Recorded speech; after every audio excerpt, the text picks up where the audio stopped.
Tenir un art journal, qu'est-ce que c'est? Et je le dis en anglais parce que je trouve que ça sonne mieux que journal d'art. Je trouve que c'est pas vraiment ça. En gros, l'idée, c'est d'avoir un journal intime avec voilà, le même but qu'un journal intime, c'est-à-dire s'exprimer, mettre à plat ses idées, ce qui nous arrive, ce qu'on ressent, etc. Mais de s'autoriser et de penser ce journal intime comme un journal aussi où on peut utiliser d'autres formes d'expression, donc l'art, le dessin, la peinture, la photo, et bien sûr c'est plus difficile d'utiliser la danse ou le chant ou des choses comme ça, mais ce qui peut être intéressant, c'est de mélanger les choses, de faire une session où on danse et après on écrit ce qui nous est arrivé pendant qu'on dansait, enfin bref. Vous allez vite comprendre qu'on peut utiliser cet outil de la façon qui nous plaît et qui nous fait du bien. Et l'idée, c'est d'être le plus créatif possible et de s'autoriser justement euh, plein de choses, plein de formes d'expression que peut-être d'habitude on n'ose pas utiliser. Et comment est-ce que le Art Journal a été inséré dans ma vie, on va dire, c'est que j'ai fait une année d'études à Londres en art-thérapie, d'où l'anglais, hein, et ça faisait partie de nos devoirs, des choses qu'on devait faire pendant l'année, c'était de tenir un art journal. Et à la fin de l'année, on devait l'amener dans cette école. Et alors, ils n'allaient pas regarder notre journal intime et mettre des notes. C'était pas du tout ça le but, mais c'était juste de montrer que voilà, il existait. Et donc, cette année d'art-thérapie m'a permis justement d'explorer ma créativité. Moi qui a toujours aimé l'art et surtout les personnes créatives, un peu fascinée par ça. Mais je me suis jamais considérée comme étant quelqu'un qui savait faire quelque chose de ses 10 doigts, quoi. Et surtout pas dans le dessin. Et j'ai dessiné comme tout le monde étant petite. Et je pense que j'aimais bien ça, mais dès l'adolescence, ça s'est arrêté là. Et donc ça a été incroyable pour moi d'avoir un peu cette obligation de travailler avec ces outils. Et en fait, pour moi, c'était plus une forme de permission, en fait. Et de tester ça. Et donc j'ai envie de, voilà, tout simplement vous présenter ça. Je pense que c'est tout con, hein, c'est rien d'innovateur, etc. Mais juste on n'y pense pas forcément. Et d'avoir un journal intime, c'est déjà top. Mais si en plus de ça, on insère d'autres formes d'expression, je pense qu'on peut aller parfois même plus loin dans la découverte de soi, parce que le fait d'écrire, c'est vraiment top, hein. J'ai rien contre le fait de juste écrire nos pensées, mais parfois on reste un peu bloqué du coup dans cette forme d'expression qui est le langage qu'on connaît, qu'on utilise tous les jours avec notre famille, nos amis, enfin, et on a des habitudes de langage qui peuvent revenir et on peut rester un peu coincé dans l'histoire qu'on se raconte. Il m'a fait ci, il m'a fait ça, et ça fait du bien de le lâcher à un moment donné, cette histoire. Mais l'art, le fait de passer par d'autres médias qui n'ont pas ces... Enfin, où on n'utilise pas le même langage, te permet une autre approche, un autre angle de vue sur quelque chose qui est en train de t'arriver en ce moment, une autre libération de l'émotion, je dirais. Enfin, et en plus de ça, si t'es pas à l'aise avec... Enfin, tu dessines pas souvent, bah, c'est vraiment surprenant de voir qu'est-ce qui vient. Et de te laisser porter un peu par le crayon, la peinture. Par exemple, la poésie et le fait de dire je vais écrire quelque chose mais en poème, ça change aussi complètement les choses parce que bah, tu fais pas les phrases de la même façon. Les phrases peuvent ne pas avoir de sens en quelque sorte parce que c'est de la poésie, tu vois ce que je veux dire.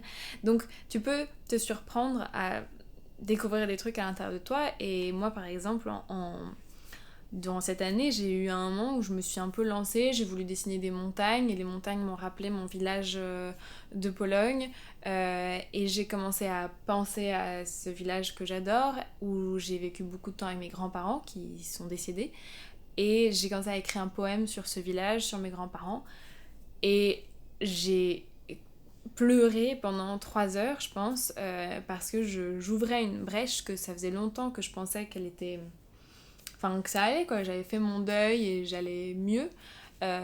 Et en fait, j'ai mis en mots des choses que je ressentais encore de façon très forte à l'intérieur de moi par rapport à la mort de mes grands-parents, au fait qu'ils me manquaient, etc. Et c'était douloureux hein, dans un sens, mais en même temps tellement beau et libérateur. Et ça m'a vraiment aidé, je pense, à intégrer une part de moi que j'arrivais pas à voir et que je mettais un peu de côté. Et en plus de ces moments un peu, forts où tu vraiment utilises l'art pour guérir une part de toi, pour mettre en lumière quelque chose qui t'arrive, etc. Il y avait aussi juste cette liberté du coup de tester des trucs. Et que pour moi, je pense, je m'autorisais pas forcément à peindre ou à dessiner parce que je me disais toujours, je sais pas dessiner en fait. Donc pourquoi et gâcher ces belles feuilles de papier, ces beaux crayons, etc. alors que je sais pas quoi en faire.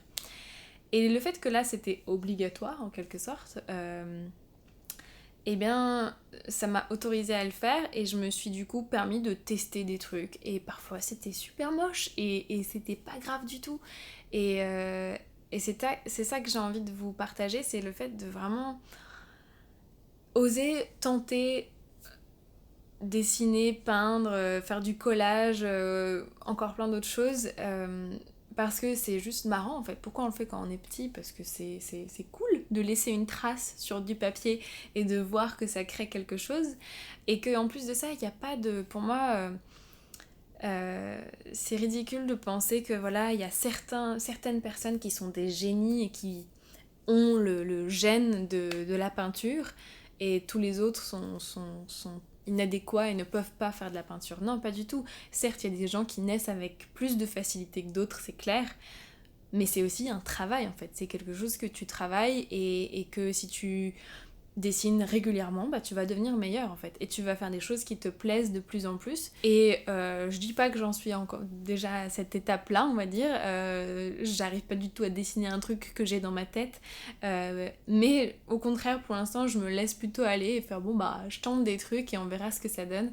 Et c'est pas toujours satisfaisant, mais en termes de résultats, on va dire, mais c'est toujours satisfaisant dans le faire et dans le fait de me faire confiance et me dire ok on va mettre telle couleur, telle couleur, telle couleur. Voilà, je vous montre plusieurs images de mes différents art journals que j'ai utilisés pendant cette année. Au début j'écrivais quand même beaucoup en fait et je faisais des dessins assez on va dire cadrés, des fleurs, enfin des choses que j'aime beaucoup faire, hein. C'est pas du tout ça la question, mais assez cadrées on va dire. Et au fur et à mesure, je me suis plus lâchée et je me suis plus permise de faire des trucs qui étaient moches, mais qui exprimaient ce que j'avais à l'intérieur de moi. Donc des trucs très noirs, très saccadés, un peu torturés, on va dire. Et c'était vraiment libérateur de mettre ça sur le papier, de pouvoir ensuite le regarder, de me dire ok, et puis de réfléchir un peu à tout ce qui se passait à l'intérieur de moi. Voilà, c'est un peu flou cette vidéo, je l'ai pas du tout préparée, je voulais juste vous partager ça et vous inciter à aller dans n'importe quelle papeterie, n'importe quel magasin d'art, prendre le premier journal qui vous parle. Et ça fait 2-3 ans que j'ai ouvert cette porte de l'art-thérapie et de l'art.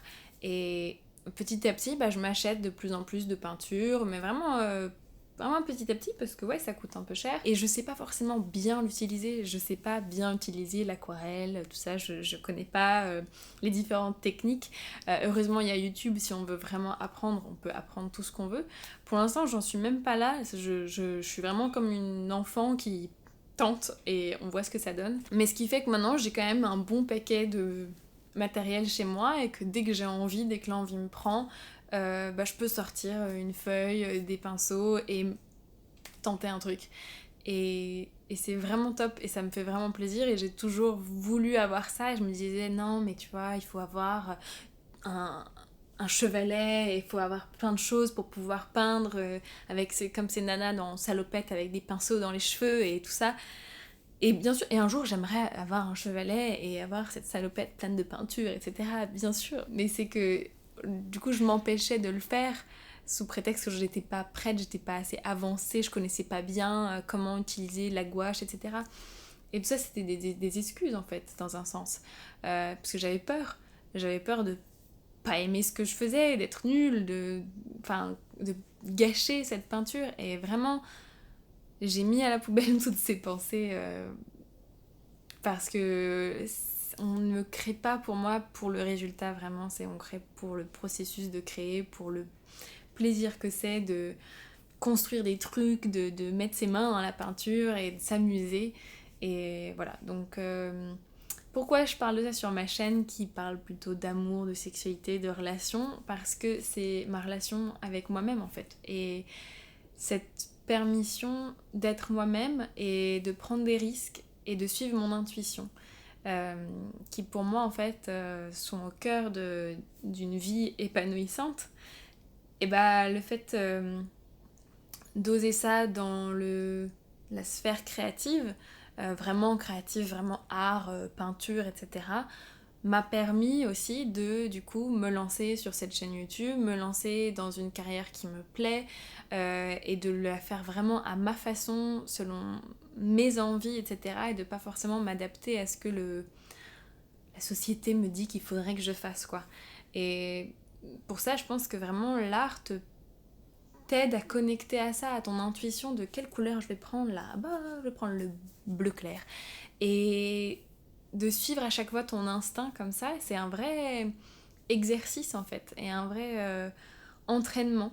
Et donc pour moi, ça m'a vraiment aidé à me connecter à moi-même, à ce que j'aime, à ce que je veux faire dans ma vie, à qui je veux être, et aussi à amener un peu de légèreté et d'amusement. J'espère que ça vous parle. Je voulais aussi vous dire un grand merci pour toutes les personnes qui commentent, qui likent, qui regardent mes vidéos. Ça me fait tellement plaisir. Et surtout, je voulais vous remercier pour l'accueil que vous avez eu de ma dernière vidéo sur la nudité qui me faisait vraiment peur, et j'ai passé 2 jours à stresser avant, après, et en fait votre accueil a été tellement bienveillant, tellement gentil, tellement doux et chaleureux. Enfin, en fait, je me suis dit mais je peux pas rêver d'un meilleur accueil, quoi, pour cette vidéo et pour le fait de me mettre à nu devant vous. Donc merci. Voilà, je vais m'arrêter là. Je vous souhaite à tous une très très bonne journée. Allez vous acheter un art journal pour trouver l'artiste qui sommeille en vous. Et je vous dis à la prochaine.